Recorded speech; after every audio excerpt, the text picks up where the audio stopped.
The Christian Church claims Jesus Christ died on the cross for our sins. He was a victim of crucifixion, one of the most savage executions ever invented by humans.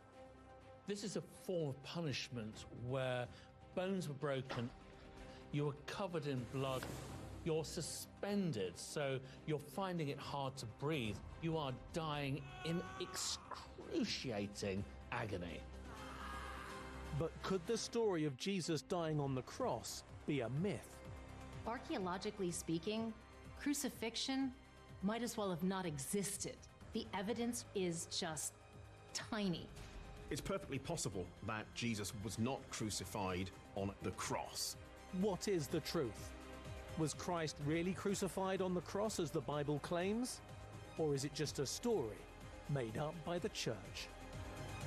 If Jesus did not die on the cross, it would mean that he may not be the Son of God.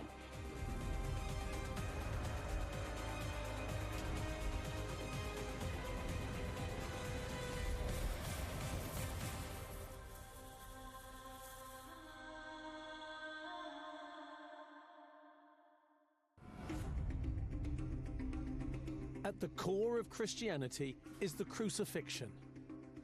The story of Jesus nailed to a cross and left to die. But did this momentous event really happen? The crucifixion of Christ is probably the most famous, the most portrayed event in human history. It's relayed to us in countless paintings, in movies, in books. I mean, we are told every last thing that happened on that terrible day. Considered barbaric by today's standards, crucifixion was part execution and part public spectacle. Crucifixion is an ancient torture technique, most likely begun by the Persians, but it was perfected by the Romans, and it is effectively an impaling technique. It was a gross and humiliating way to die, and that's precisely what the Romans wanted. When it comes to crucifixion, this was not just a way of getting rid of somebody. It was protracted, it was for the public to witness. Really, it was a circus of death. Typically, Crucifixion victims would die over the course of hours, sometimes even days, and so you almost have to picture the scene. Someone naked, battered, bruised, and gasping for breath. The body's attached to the cross. It's left there hanging. You can only imagine if your legs no longer could support you. Your body would have slumped forward, and this would have caused the lungs to fill up with fluid. You would have suffocated. Despite the gore depicted in Hollywood films, historians are struggling to distinguish fact from fiction in the real crucifixion story. A lot of our understanding of crucifixion has been informed by Hollywood, by tradition, and that if you were to simply look at the gospel texts, could you say for sure that Jesus was crucified in the way that a lot of traditional portrayals of the crucifixion depict? While the Church supports all four Gospels as factual accounts of Christ's life, many scholars are less convinced. The official line of the churches is that each of the gospel writers had some connection to Jesus, that they knew him. The evidence for that is vanishingly slight. The four Gospels just aren't historical documents. They probably weren't written by the people whose names are on them. They were written by communities and teams over time. And they were written much later, generations later. The Gospels were written between 60 AD and 100 plus AD. We have no conclusive evidence that the Gospels were written by people who had actually stood in Jesus' presence. Stockholm, Sweden. While hunting for the origin of the crucifixion legend, theologist Gunnar Samuelsson has spent almost 10 years scouring the earliest records of this execution technique. My research into the crucifixion, it began with reading a book, of course, searching for text about crucifixions. Gunnar studied every ancient manuscript he could find referencing crucifixion, the oldest of which dates back to the 9th century BC. It was a painstaking work. I was Indiana Jones. You know, you never know what will be in the next text. I was trying desperately to find information about crucifixions.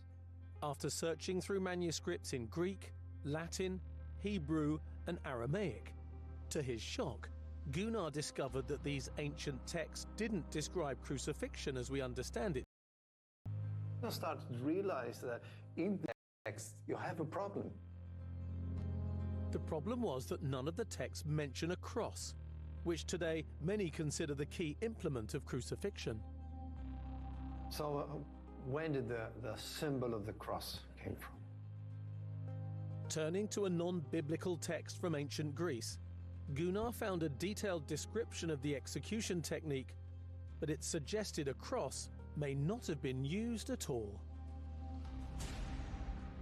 They only uses this verb, stavron, which means essentially means to suspend, a suspension, a general suspension. Today, the word crucifixion has become synonymous with the cross. Yet if Gunnar's research is correct, the word evolved from the Greek term stauron, which has no direct link to a shape. Since the New Testament was first written in Greek, this finding could mean that the symbology at the very heart of the Christian church is inaccurate.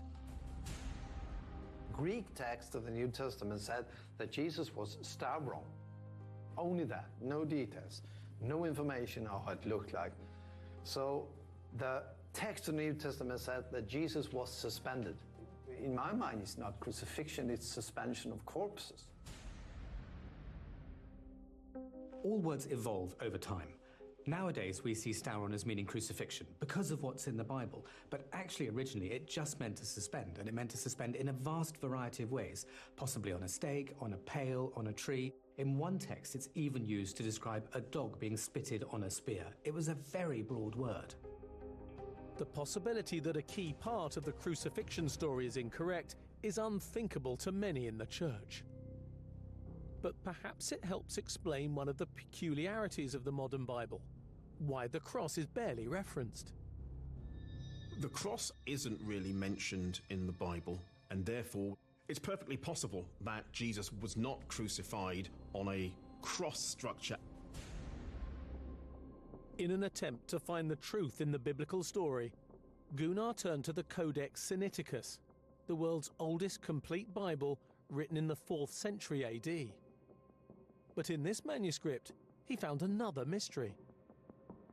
So if you go to Codex Sinaiticus, you will get one surprise. You have the death of Jesus. So you have Jesus suspended. And then it says that someone took a spear and he punched the side of Jesus. And Codex Sinaiticus have an addition. Jesus shouted out loud and died. He was killed by a Roman spear. The modern Bible does mention Jesus being pierced by a Roman spear. But it only happens after Christ has already died on the cross. Why would a detail as crucial as this be left out? I mean, isn't it a bit strange that for some reason this reference to a Roman spear being the cause of the death of Jesus is removed from later versions of the Bible? Whether killed by a Roman spear or just suspended, Gunnar's research casts doubt over the whole crucifixion narrative. But today, Christian iconography is centered around the symbol of the cross, which surprisingly is not documented until centuries after the death of Jesus. The symbol of the cross, it appears to be of a little later date. The crucifixion actually doesn't appear in Christian art till about the 5th century, so that's 4 or 5 centuries after the event. From that point, that version is then adapted and changed across time by different groups. What's also really surprising is religion's ability to splinter into different sects with radically opposing views. Something as central as the cross is even in dispute.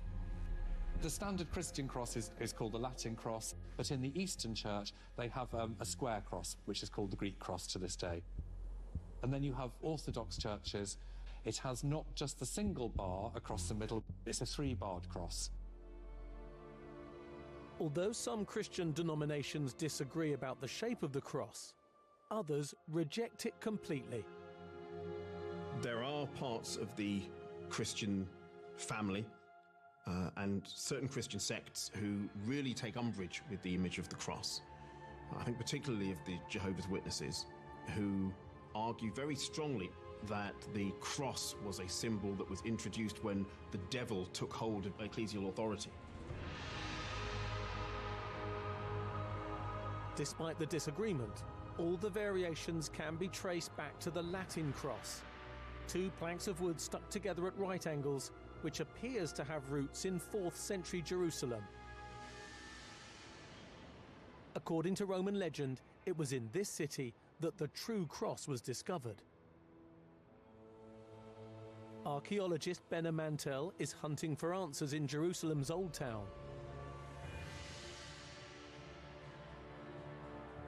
Is this really the spot where Jesus died on a cross? So, for the majority of the Christians of the world, this is it. This is the place of the crucifixion. The foundation of Christianity really is linked to this place right here. According to legend, this church was built on the spot where Jesus' cross was discovered. So the church is built in the 4th century by Helena, mother of Emperor Constantine. As the first Roman emperor to convert to Christianity, Constantine wanted to seize holy relics to bring power to his empire. Constantine seconded his mother, Helena, in about the year 326 to go and find the site of Jesus' crucifixion. Legend has it that Helena set out on a pilgrimage to Jerusalem. Once in the Holy Land, she was taken to the site where the locals claimed Jesus was crucified. What she found there was a Roman temple. They'd built a temple to Roman gods on the site, but because she was the emperor's mother, she could have it removed. So excavations were carried out there, and they found various fragments of a cross. Believers claim the wooden fragments were from the Latin cross used to crucify Jesus. A long, tall cross with a shorter crossbar towards the top. The Church of the Holy Sepulchre was built on the spot where it was supposedly found. Today, the site attracts thousands of tourists and pilgrims, many coming to see the stone where Christ's dead body was apparently laid. So this is the anointing stone. The body has to be taken off the cross, anointed with oil, and then it is covered in shrouds, and from here it goes into the burial cave. Pilgrims from all over the world will actually come and put their precious possessions and consecrate them on this rock. This church claims that as well as being the site of the crucifixion, it's also the place of the resurrection. Deep within the church is a tiny sacred crypt where some believe this miracle happened. This is the Chapel of the Angel, which is the first room where the rolling stone was rolled out. And the tradition is that this rock that you're seeing here is a fragment from the original rolling stone. And then the inner room has the stone bed where Jesus was laid. You can see a little bit of iconography, but of course, as a commemoration site, this is the place of the miracle. From here, Jesus was resurrected. For many, this is enough to confirm the church as the spot where Jesus died. So do I think that the Church of the Holy Sepulchre is the place of the crucifixion? If you're asking me personally, without a shred of doubt. Despite its fame and 1,700 years of tradition, some question this church's authenticity. The Church of the Holy Sepulchre being the site of Jesus' crucifixion is really based on speculation. There is no direct evidence that Jesus was crucified at that particular site. Disbelievers in the site's authenticity point to Jewish tradition which considers corpses impure. This means that in ancient Jerusalem, crucifixions and burials took place outside of the city limits. Yet some claim the Holy Sepulchre is inside the ancient city walls. We know for a fact that Jews wouldn't be executed within the city. In other words, the church could not have been inside the city if it is built on the location of the crucifixion. Part of the dilemma with the location of the Church of the Holy Sepulchre is that its outer sections may have been within the walls of the city. Although the city boundaries from the biblical era are unclear, a surprising event revealed something unexpected. In 1808, the Church of the Holy Sepulchre was ravaged by fire. The fire did reveal something. This hole here, and inside we can actually see that we're seeing a corner of a Jewish burial site. And based on the cutting techniques and based on the architectural style of this burial site, we can date it back to the times of Christ. In other words, I cannot say for a fact that the Church of the Holy Sepulchre is the burial place of Jesus, but what I can say, without a shred of doubt, is that 2,000 years ago, Jews are buried here. For this to have been a Jewish tomb at the time of Christ, it must have been outside of the city walls, and therefore could have been the site of the crucifixion after all. Yet despite the evidence, some scholars still have their doubts. For me, the Holy Sepulchre has never quite rung true as the site for the crucifixion. Apart from anything else, it's just all a bit too convenient. The site of the crucifixion, the site of the tomb of Jesus, in exactly the same spot. I think most people who visited the Holy Sepulchre have had this sneaking feeling that it isn't the site of the crucifixion.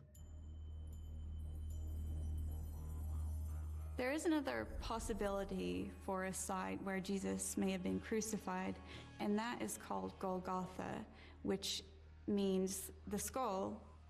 Meaning skull in Aramaic, many believe the name Golgotha is a clue, as the Bible describes Jesus being crucified on Skull Hill.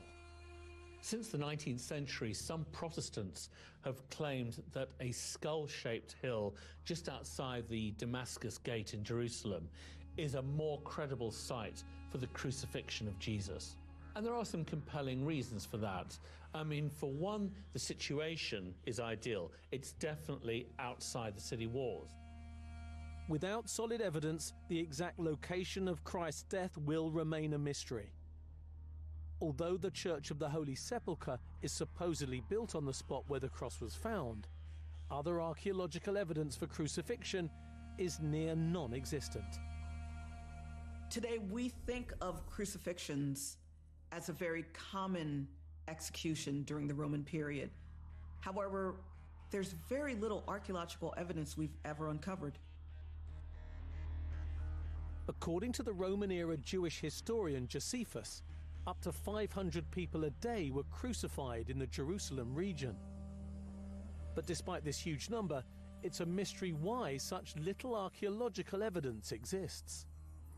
Archaeologically speaking, the evidence for crucifixion is just tiny. It is minuscule in comparison to the number of individuals that we have reason to believe suffered this fate. Yet at Tel Aviv University, there lies a crucial clue to solving the mystery of this ancient execution technique: physical evidence of an actual historical crucifixion.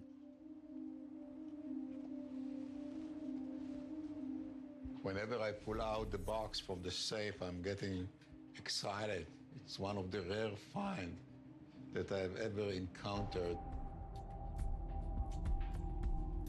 Discovered in 1968, this heel still has the nail stuck in the bone. Could this relic solve one of the world's greatest mysteries? Did Christ die on the cross? Professor Israel Hershkovitz has been studying this unique piece of evidence for decades and has dated it back to the time of Christ. This is the only evidence that we have for crucifixion. What we see here actually is the heel bone. It's almost a complete heel bone, and we see an iron nail actually running and penetrating from the side of the heel bone, coming out from the opposite side. Archaeologists really put these remains through the ringer and conclusively have decided that this is an example of crucifixion. And it's stunningly important because it does prove that crucifixion was practiced during this time period in the Roman Empire. Since its discovery in 1968 in an ancient Jewish crypt, only a handful of remains from other suspected crucifixion victims have been found, but none have stood up to the scrutiny of this heel bone.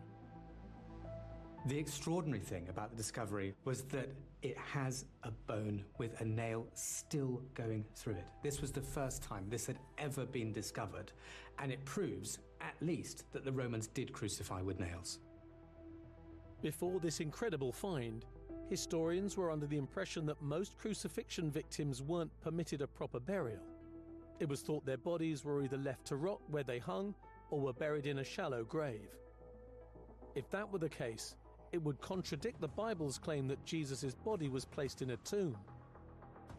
Yet this bone was found in an ossuary, in an ancient Jewish crypt. We know that the name of the deceased, Yohanan, the name was engraved on the side of the ossuary in a Hebrew letter that we can even read today. Since Yohanan was granted funeral rights, it proves that a part of the Bible's crucifixion story could be true, that Jesus was placed in a tomb after his body was removed from the cross. Yohanan and his bones are unbelievably important for us because not only was he crucified by the Romans, but he was crucified by the Romans in the same place as Jesus, in the same century as Jesus. This find in Jerusalem is critically important in our consideration of whether the story of Jesus that we read in the Bible could have been true. They're both prominent Jews. They were given proper burials. So it's not as if this case of Jesus is just an anomaly. This bone of Johanan could finally tell us what really happened that day to Jesus Christ. Analysis of the heel reveals another clue: the remains of a piece of wood. One particularly gruesome detail is that there appears to be a small piece of wood under the head of the nail. That would have stopped the person from wriggling free off the cross. The piece of the wood that was actually lying between the head of the nail and the surface of the heel was made of an olive tree. It's interesting because according to the tradition, the cross was made of olive tree. Historical accounts of crucifixion offer no conclusive answer for the type of wood used. But when fragments of the cross supposedly found by Helena in the 4th century were tested, they were found to be olive wood, leading to modern-day theories that this wood was used for crucifixions. While Yohanan's bone supports this theory, for Professor Hershkovitz, it strikes a blow to the possibility that Jesus died on a Latin cross. Olive tree, as we all know, doesn't have a full body of a tree. It's a trunk. It's all penetrated and distorted and so on. And you cannot create a long log from an olive tree. The Latin cross is made from huge wooden planks, the type that's nearly impossible to produce from olive wood. One thing that's really important to consider, which is easy to forget, is that wood of a sufficient size to support a human body would have been in scarce supply in the region of the Holy Land. So if Christ was not crucified on a tall Latin cross, what actually happened on that day? I don't think that it was a T-shaped cross. I mean, it really doesn't make sense, not from the evidence that we have and not from simple anatomic logic. To determine how Jesus was hung on the cross, Professor Hershkovitz has studied artworks of the crucifixion. He believes the position of the body in relation to the crossbar depicted in many portraits makes the Latin cross an impossibility. Usually the crossbar was placed according to all reconstructions against the neck. While many paintings depict Christ's hands nailed to the front of the cross, Professor Hershkovitz believed this would not have supported the weight of his body for the entire crucifixion. Therefore, he believes Jesus' arms must have been positioned behind the crossbar. The hands are running actually behind the crossbar, so try to do it. You see, it's impossible. He needs to twist the whole body, and it's still impossible. I have to take it down, very down, almost to the center of the back over here, for him to be able actually to hold the crossbar from the opposite side. And nobody would say that this is the way the Roman crucified people. Is this the final nail in the coffin for the Latin cross? Perhaps another shape could unravel this enigma. I believe that the only cross that makes sense and follow the evidence, the hard evidence, is the X-shaped cross. Now, as another example, let's say it was an X-shaped cross. In an X-shaped cross, put your hand and put the palm of the hand at the back. You see, this is the way he holds the X-shaped cross. For many, the simplicity of the X-shaped cross makes it a viable solution for the crucifixion mystery. I think that the theory that by using smaller pieces of wood affixed together in an X shape rather than the big long pole actually makes a lot of sense. You know, the fact is you can't conjure natural resources out of thin air. The X-shaped cross is perfectly credible. It may be that people were nailed to a tree in an X shape, or there were two pieces of wood that just happened to be attached to each other and they were just used because it suited the purpose. Astonishingly, historical records show that the X-shaped cross has been used in crucifixions. One of Jesus' disciples, Andrew, the patron saint of Scotland, was crucified in this way. The X shape is remembered today on the country's flag.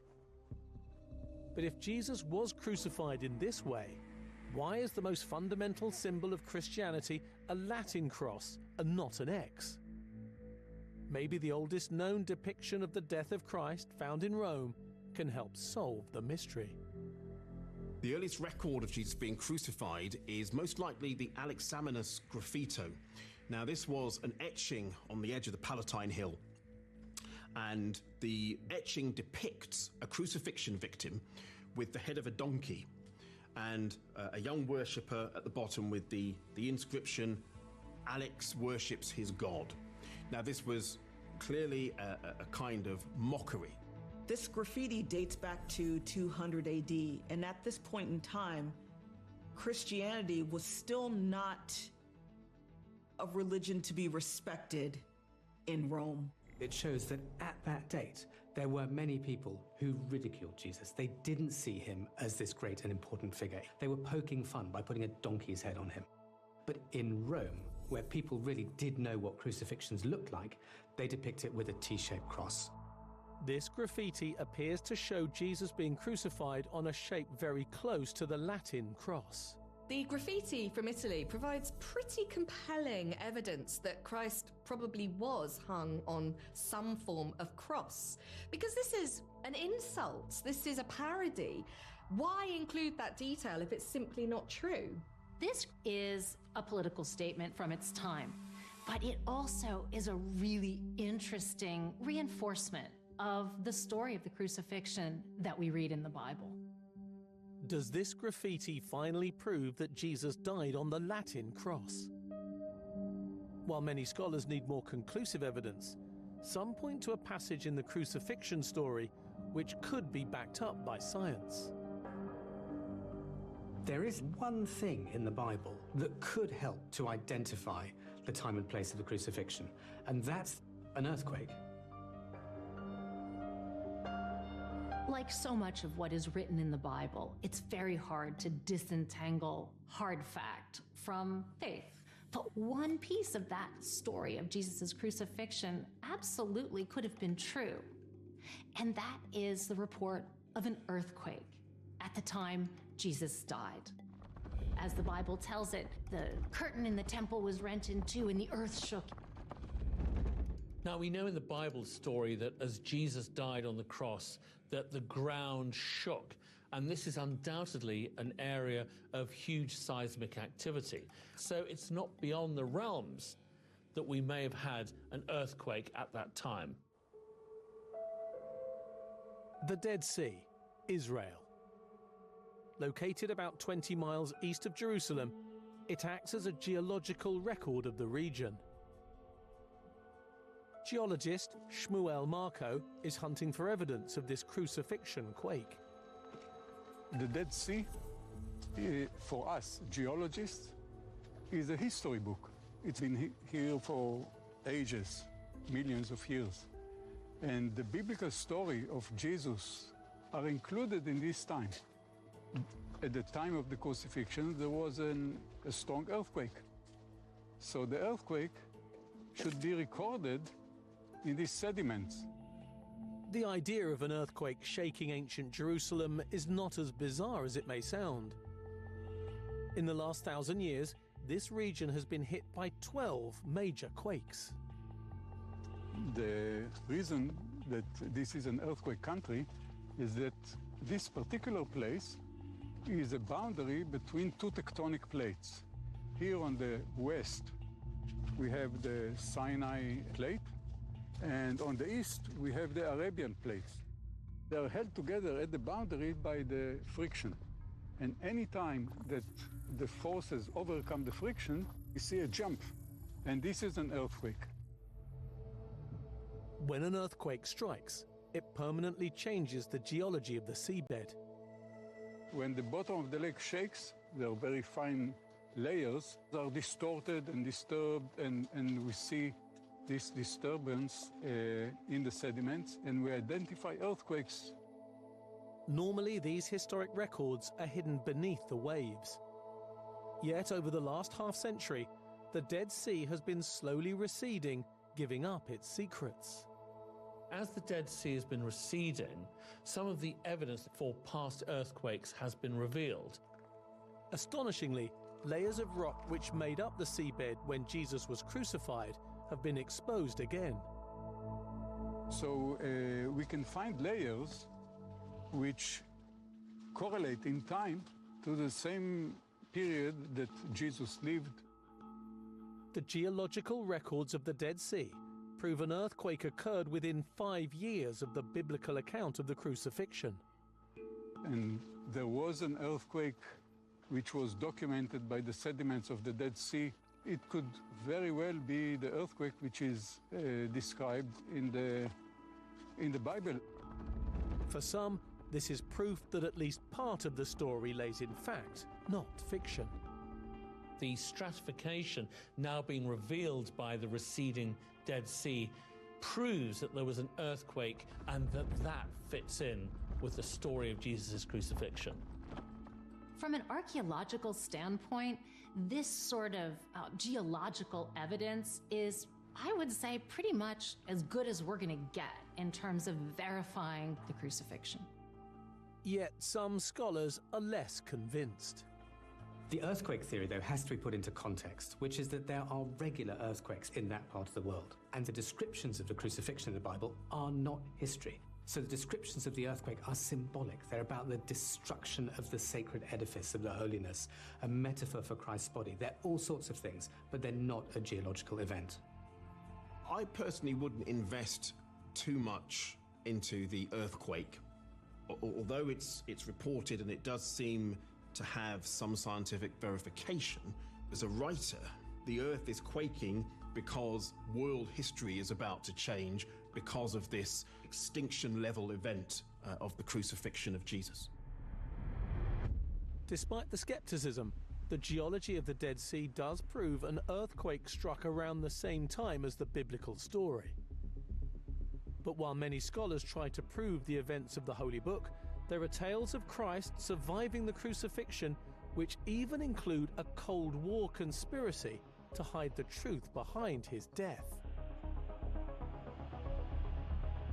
Inevitably, with a story as big as the story of Jesus, there have always been multiple versions of it. And one strand that has emerged is the idea that Jesus didn't die at the crucifixion and that he survived.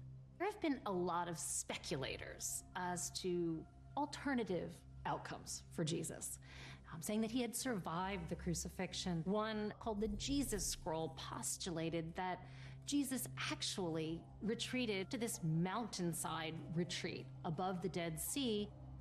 The Jesus Scroll story involves a claim that one of the Dead Sea Scrolls proved that Jesus survived the crucifixion, living to old age.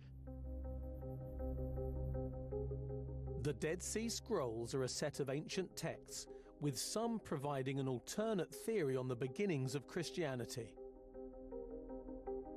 Some claim one of these manuscripts, known as the Jesus Scroll, was never released to the public. A proclamation first made by Australian journalist Donovan Joyce.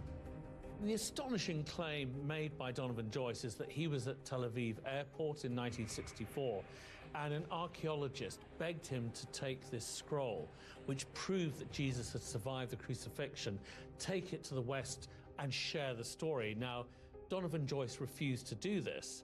What Joyce claims is that this archaeologist, disgruntled, then flew to Moscow and tried to sell it to the Soviet Union so that they could prove to the world that Christianity was a lie. If Joyce's story is to be believed, the scroll, signed by Jesus himself, fell into the hands of the Soviets. To this day, the country has not released any details of what the scroll described. Apparently, it tells of Jesus living to the age of 80 and fighting the Romans at the legendary Battle of Masada. The Siege of Masada is one of the great tales that we have in Western civilization. And this idea that Jesus was present at Masada, that's a really titillating tale.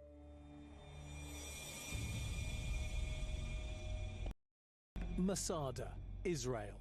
Nearly 40 miles southeast of Jerusalem, it's one of the ancient world's greatest forts. So the year is 73 AD, and the final place of refuge for the last of the Jewish rebels is down by the Dead Sea in the Judean desert on a mountain called Masada. Local historian Gideon Hadass is investigating the claim that this is where Jesus died. We are on top of Masada. Masada is very high from the surroundings, as you can see all around. It's a cliff by itself, and it's very impressive. 10,000 Roman soldiers were around Masada, and there was about 900 Jews on the mountain. If Jesus was here, he died here. Legend says that after laying siege to the mountain fortress for over 4 months, the Romans were finally at a point of breakthrough. Knowing their time was up, the Jewish zealots, and maybe Jesus, made a pact. The commander of the fortress gave 2 speeches to encourage the people to kill themselves, to stay free, not to enslave by the Romans, and they decided to kill themselves. If the Jesus Scroll is to be believed, this is where Christ died, having ended his own life. If proven, this story would cause shockwaves around the world. But some believe the Jesus Scroll suggests much more. If the Jesus Scroll is true, then Jesus wasn't crucified, he wasn't resurrected, therefore he wasn't the Son of God. Therefore Christianity rests on a lie, because Jesus lived to an old age and took his own life. Today, the Jesus Scroll is one of the many stories of Christ surviving the crucifixion. Unless one theory is proven to be true, scholars are left debating the credibility of the event at the heart of Christianity. If something would come about today in our day and age that will actually suggest that Jesus never died on the cross, that will be a game changer. While the church remains adamant that Jesus was crucified, skeptics still question the truth behind the cross. As much as the cross means to people, and as much as it informs ancient and modern Christian iconography, it's entirely possible that our portrayal of the cross may be something which has been informed by something other than verifiable fact. We know that the Bible is not history, it's memory. So does it matter exactly how individuals were crucified? Yeah, we have in our mind a certain idea of a lowercase t that has reverberated through millennia in Western civilization, in literature and art. But looking at the likelihood that that was the case against what we know about the climate, the geography, the natural resources that were available at the time, really is food for thought. But for some, the truth is lost forever. Historically, there is very rarely smoke without fire.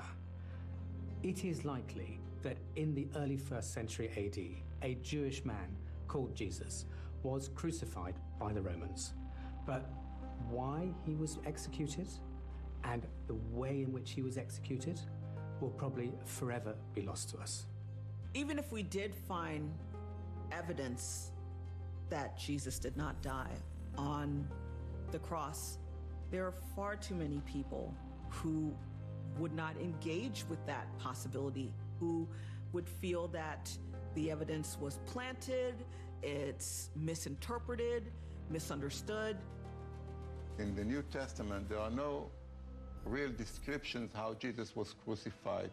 He didn't leave any written information, and the picture of Jesus being crucified on a T-shaped cross appeared first in the 5th or the 6th century AD, more than 500 years after Jesus was crucified.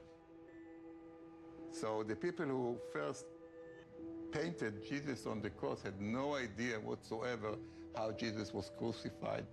But for the Christian church, perhaps the stakes are too high. It's doubtful that we'll ever know the truth about the death of Jesus because a lot of very powerful people seem to want to keep this information from us, particularly those around the Vatican. It's certainly not in the interests of the Vatican to open up a debate on the crucifixion, to think about other alternatives. There is no other alternative as far as the Vatican is concerned. Yet the faithful hold fast to their beliefs. So do I believe in the crucifixion? I do, because I am a priest. It doesn't matter exactly the way Jesus died. The important thing was that Jesus died. He gave his life for me. That's the message of the church.